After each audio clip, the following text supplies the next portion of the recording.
Standby shift scheduling. This is why you're here tonight. This is the big presentation. This is the big one. Yeah. Just butter you guys up with the food. Standby shifts. We've talked about it. Why do I have you all here tonight? It's because this doesn't work without full-on buy-in. So we need to have proper buy-in. This is optional. This is for you to give feedback. I don't want to just create this in the dark after talking to what's worked with other fire stations and just implement it. I need this to work for you guys and to be a benefit for you. So I'll go through it. I like a little subtitle here, a new chapter in crew culture for Golden. I think forming crews and crew culture, what that means, and I'll go over that a little bit. It's something that's missing. It's missing with sort of the mentorship that's happening with a dialed-in group that is a unit functioning well in the fire scene, and I believe we can make that happen. All right, let's see if I can get this thing going. Why it matters. So we did the DISC discussion. There was real issues, right? This is a response to that. One of them being alcohol. Did you just tell us to go to the bar? Too much booze in. It's funny, so basically I took this to the Chiefs Convention in Penticton with Chief Pecora, and I was sitting there with the Chiefs of Sechelt, and I started saying, like, okay, you guys are a little bit bigger. You know, these guys were really dialed in with their department, and I started talking about our problems, and they were like, this is nothing new. This is about right for your size, for your department. This is how we overcame it. So again, this is us going out into the wider world, talking to other chiefs, talking with other departments, seeing how they've done it, so we're not redesigning the wheel here. So we're creating a system designed to restore confidence in night and weekend staffing. So that's what we talked about, that's what the public expects from us, and that's what our mandate is. This program always guarantees trained and ready crews, and that's the big thing. It's like trained and ready crews. They know each other's, weaknesses and strengths, and they work together to form that team and to overcome any obstacle. It's really important that people start thinking about crew culture, even if this pilot doesn't fly. It's something that is a critical element that we should be working towards. So it's a proven solution. As I said, Sechelt Fire has shown this works. I'll talk more about Sechelt. Equity in response and expectations. What does that mean? It means that 3 to 5 people aren't just sharing the burden of going on calls and they are picking up the slack and then they burn out, and then all of a sudden, luckily, someone else shows up that jumps on every truck, and there's this constant feeling of some people holding most of the weight and then kind of giving up or moving on, or not feeling like other people are showing up. And that's not anyone's fault. It's actually designed within the system that we are currently working in for that to happen. So it's not like, we're just getting lucky here, or we're not getting lucky by not having the right people show up at the right time. It's a flaw in the system. So that's kind of what I need to bring attention to for you guys to sort of dig into what are our other options. Reducing burnout, and then that guilt-based response that people have talked about. Kaylee's talked about it. Mingarelli for sure has mentioned it many times. He'd be slamming the table right now if he was here. And that's, again, not how we want people to show up. We want people to show up confident, ready to go, and feeling like they're part of a team. Not that, hey, I've been gone for so long, so now I need to jump in, or no one's there, so there's, again, those 2 or 3 people that are holding the reins. And a shift towards a modern professional model. So this is the way we're going. We're going to move to composite as a station, whether it's now or later. So if we start moving in that direction more and more ourselves, then it's not a knee-jerk reaction. We want to build resiliency as a department. We don't want to respond to failures or inconsistencies within our system. This is for us to be empowered and to move forward on. So who's Sechelt? You guys know where Sechelt is, Sunshine Coast, cute little community. It's roughly twice the size of Golden, but they have about the same number of firefighters. I counted out, it was like 34. 3-truck bay. They've got almost the same amount of trucks as us. So I feel like Golden and the surrounding area, and the fact that we are trying to implement the North Bench into our fire protection zone in the next 2 years, this is going to be us in no time. Right? So if we don't do something now, then we'll be reacting later. So that's that thing. So what do they do? What's the model? What worked for them? What did their crew like? It's a stipend system. So you go on 0 calls, you go on 100 calls in one shift, or you have one really long call. It's a flat rate. So this is a standby flat rate stipend system. We'll talk more about what that looks like, and also questions maybe at the end. We'll have time for discussion. Why it worked. So fair, predictable compensation and scheduled time. Okay, so people are being compensated and they're feeling like they're being valued through the system. It was so successful when they did end up getting a little bit more money in Seashell. They said, well, we're going to raise the stipend. People were like, actually, we feel like it's good. So they have raised it since, but honestly, the way it works out as far as going on shifts and being busy didn't seem like a burden for anyone. It seemed like very fair and a reasonable way to schedule. So this is the feedback from those chiefs telling me what their crews were saying. Dependable shifts, so no scrambling, especially on the nights and weekends, which is nerve-wracking, especially for your duty officer or the chief that is like in charge. We don't want to have these last-minute responses. We want to make sure that we're dialed in and we're ready. That's firefighting. Build crew culture, train and respond together. So again, I'm going to re-emphasize the if you're on shift, standing by, and it's a Tuesday, then you're obviously coming to training. But also, what it does in our training scenarios is allow us to break into these platoons, 4 platoons, let's say of 3 or 4 people, and we can add other people who aren't in the platoons, who haven't opted in or they're new, and we can really dial in the training. And when you train together and you work together as a crew, you really start understanding the advantages when you do get on a scene and things are crazy. You know what everyone can do and what their strengths are, right? I'm a small guy, guess who's going in confined space, right? It was always me. But there was always an opportunity for people to shine within the crew system. And so having that diversity within the crews and then training that way is really critical, because also if there are gaps, it's easier to see them because you've got more eyes on you, and those eyes are also people that are mentoring you and helping you out. And I'll go on, but I want to keep moving here. Stop missing the truck, right? I remember when I first got on, I was like, well, I'll just stop responding to medical calls because I'm up by the Sky Bridge. I'll never get onto a truck. And then, so I was like, well, I won't respond. And then the next call comes in, and then all of a sudden no one responds. And I'm like, wait, well, hold on. I guess I need to respond. So it just, that confusion and also that feeling of missing the truck, that was big in Seashell. Some people felt totally left out. What do you do in that case? Let's take myself or Justine as an example. Justine's in a crew of 4. You know she's going to be the last one coming at night, because she's up by the Sky Bridge or up on the North Bench here. What are you going to do? You're going to pull the truck out. You're going to grab her gear. You're going to put it into the truck. She's going to roll in. She's going to get on the truck, just like any other crew scenario, and she's going to put that gear on, and you're going to go. So that is, it's more about having a dependable response than a haphazardous quick response. As we all know, slow is steady, steady is fast. That's implemented into the system. Avoiding over-response on low severity calls, we do this all the time. We've got 7, 8 people coming to a lift assist.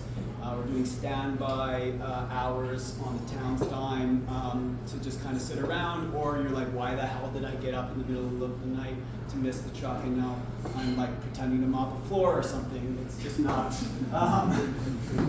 the way, right? And then that really speaks to this balancing itself out as far as the stipend system. The fact that you're not gonna miss the truck, so when you do get out of bed and you do come, you're gonna get a call. And then also, it doesn't make sense to pay people to come and do standby in the middle of the night for no reason. Dependable turnout, clear roles, better outcomes. That's what I've been talking about this whole time. Gaining experience and incident experience. If you don't make the truck, you're never going to get the calls. If you're not working in a crew and dialing in your roles, then you're not going to do it right.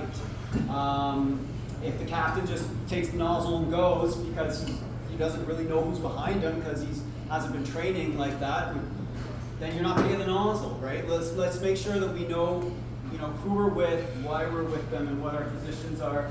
And then also I want to really emphasize the ability of this to create mentorship. So we want to have the captain, the officer, and then officer in training below them. And that's the accessible way of gaining the knowledge of becoming an officer, trying out the radio, having a mentorship program in place. Because again, like personnel changes, opportunities happen, and people go away. It's important that we have people that can step up into these roles instead of just creating this void or a vacuum within our leadership, which has happened in the past. Exciting calls tend to have larger turnouts. So I was saying, well, what about when the big thing comes? Well, when the big event happens, everyone comes anyways. So this is all about just that first truck, the first due truck, and about going to your average calls. If it's a bigger call, you're going to have backup anyways. Nothing changes in that regard. Your availability still matters on who's responding. It's just about us scheduling in so that we ensure we have the mandated at least 3 or 4 people that can get on the radio. What are the barriers right now of implementing such a thing? It's the middle of the year. It's causing problems for the CRA and payroll. I went to bat trying to get everyone on a bi-weekly system. They all rolled their eyes. I told them why, and they were all like, okay, we'll figure this out. So they went to figure it out. They came back to me. They said they can't do it because it's going to mess up everything. They can do it in the new year. And they were like, sorry. So I was at the lunch table in the town hall, and I was like, well, what are we going to do about it? I'm not going to leave. Let's figure out a solution. So I just stayed there, and then they're like, well, okay. I was like, well, what if this stipend system is monthly, because we'll know exactly what everyone gets, and then the rest of it, like the extra calls, the second in, all those extra stuff, training, would all still be quarterly until the end of the year. Well, that would work. Okay. So there's a workaround, but there's a limitation. That's why a pilot program is what I'm trying to get us involved in. So that's the workaround. The monthly stipends, it does limit the participants. I can't just have everyone on their computer basically just logging their hours of scheduled shifts. It has to be a set amount and a set amount of people for this pilot program. So I'll keep going, and it'll all work out. We'll figure this out. Basically, I can speak on that quickly because so if we have 4 people, and we can project that we're paying everybody $100 a piece, so we know ahead of time in 2026 we need $400 a night times 365 as a minimum base for this program. That's the only way that finance understands things. There's an ask. We need to have numbers that back it up.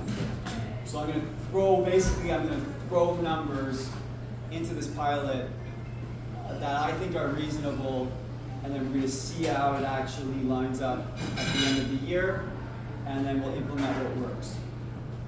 Okay, I'll move on from the barriers. Let's talk about what the possible asterisks shift pay model could be. It's not what I'm saying will happen. I'm saying this is what I think is reasonable. Seashell was $100. So we don't have that money, but maybe 80. I looked at 50. I thought 80 was better for valuing our time. And I looked at the budget, and I think it'll work. What are we looking at?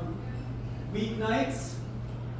this is the time, possible time. Again, there's people that are working ambulance that have said they want to do 6 to 6. The timing is not necessarily in stone, but there's waking hours and there's sleeping hours, and Dave and I and Kaylee, we had a long talk about this. We're just going to roll with this for now in the presentation. It's asterisk. Each firefighter has 1 weeknight shift a week. That means 4 weeknight shifts in a month. So under this program, you can guarantee to make 320 out of the weekday shifts.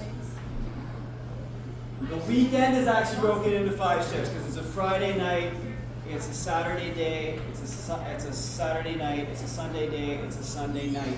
Why do we do that? So that we can trade shifts. So you have opportunities to be like, well, I can't do this because my kid's in this thing. I need to trade my day shift. It's important that we keep this all in-house because payroll is just going to pay you out. So it's your responsibility if you guys trade. But this is what you're getting in a month, $720. This is, again, possible. But you're getting that guaranteed. So if you're in the pilot program for 5 months, you're looking at $3,600 from this program. So that's just giving you a baseline of something that you can budget towards, something that can help you pay your bills, and it's being paid out monthly. So that's important. All right, and then of course you'll have your other stuff going on, and that will be paid out quarterly still. And then if the pilot project is a success, we'll figure out how to make that all a monthly or a bi-weekly payout moving forward. The CSRD, I asked what they do. Sean said that they're doing monthly. So this will be the last, I guarantee you this will be the last time you guys are getting quarterly this year.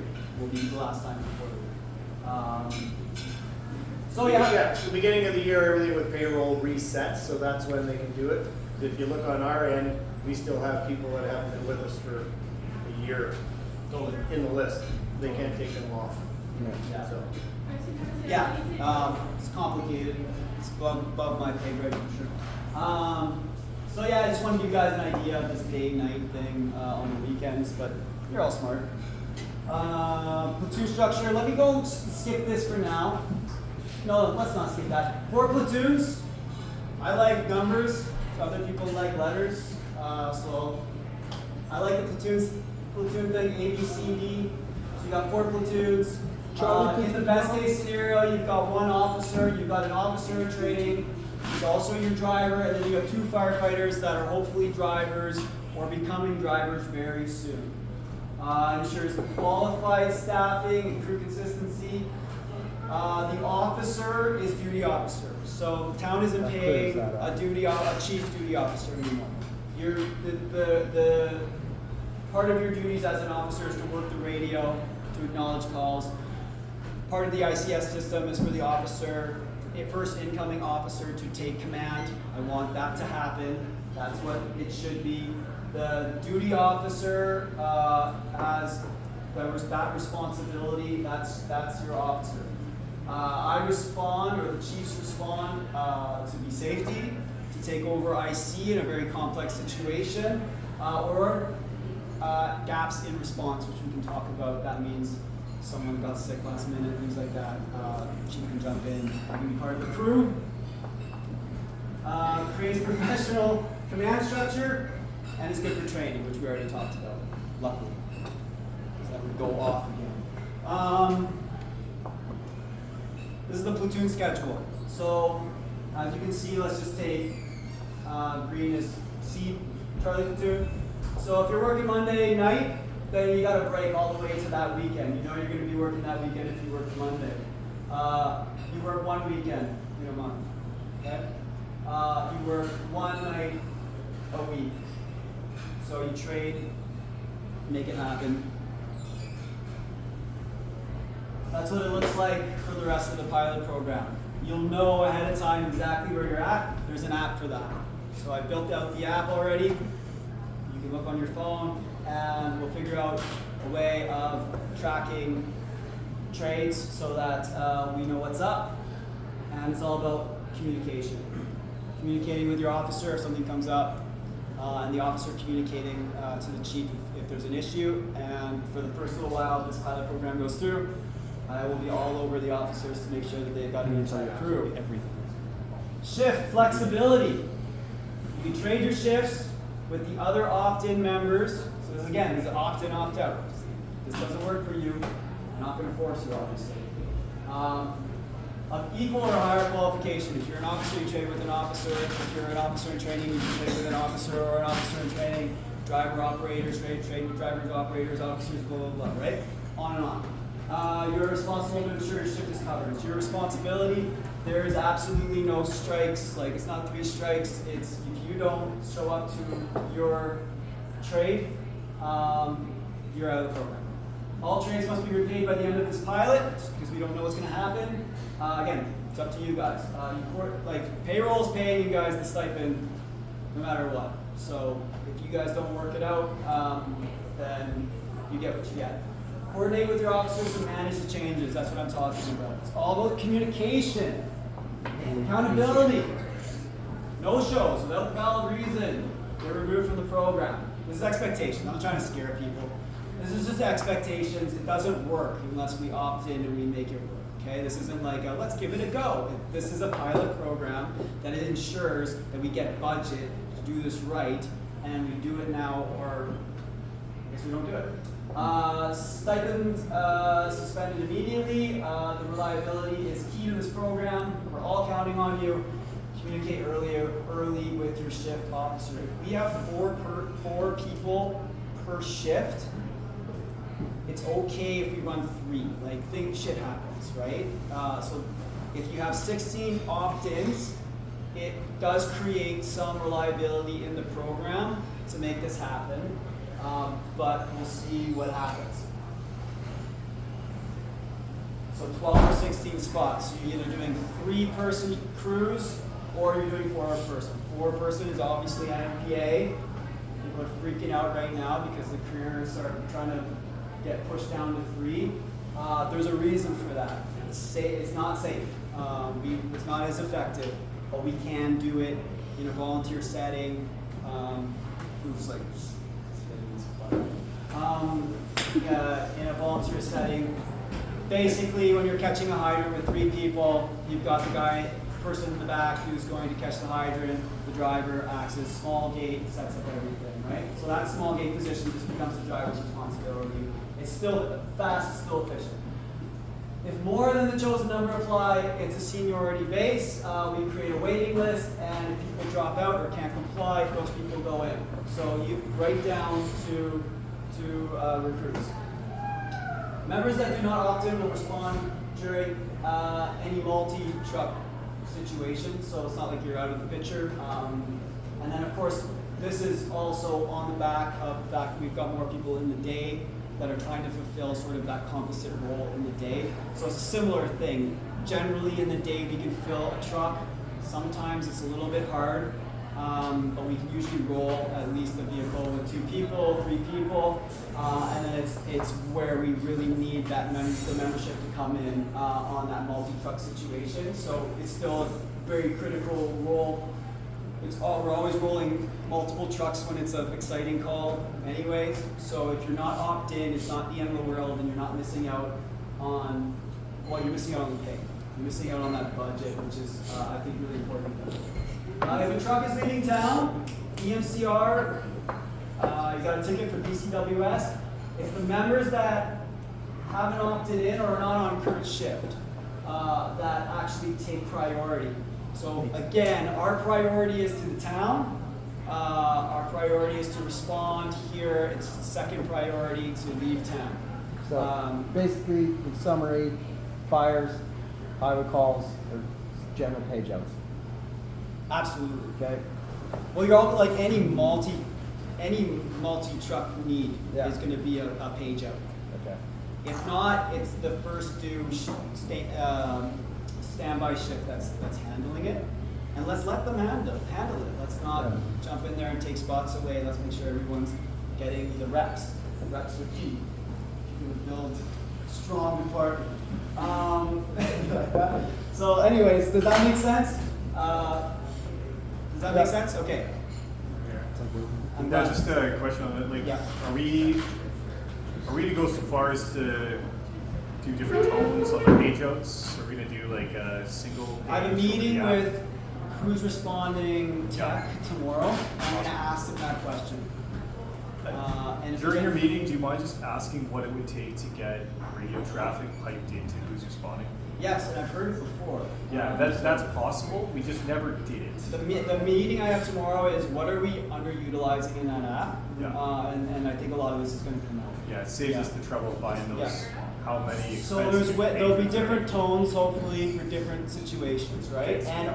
hopefully we can dial in that the people on duty are getting tones and we're not waking up everybody Yeah, like a on first page. a lift assist or something like that. Timeline, next steps. We're almost done. It's discussion next. Thanks for putting up with me.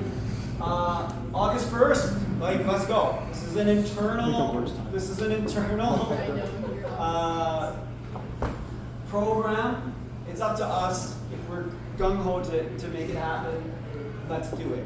If we don't have enough people and people are saying let's start this later on, it's still doable, I think. But let's shoot for August 1st. Deadline's July 10th if you want to opt in. The pilot runs through the end of the year.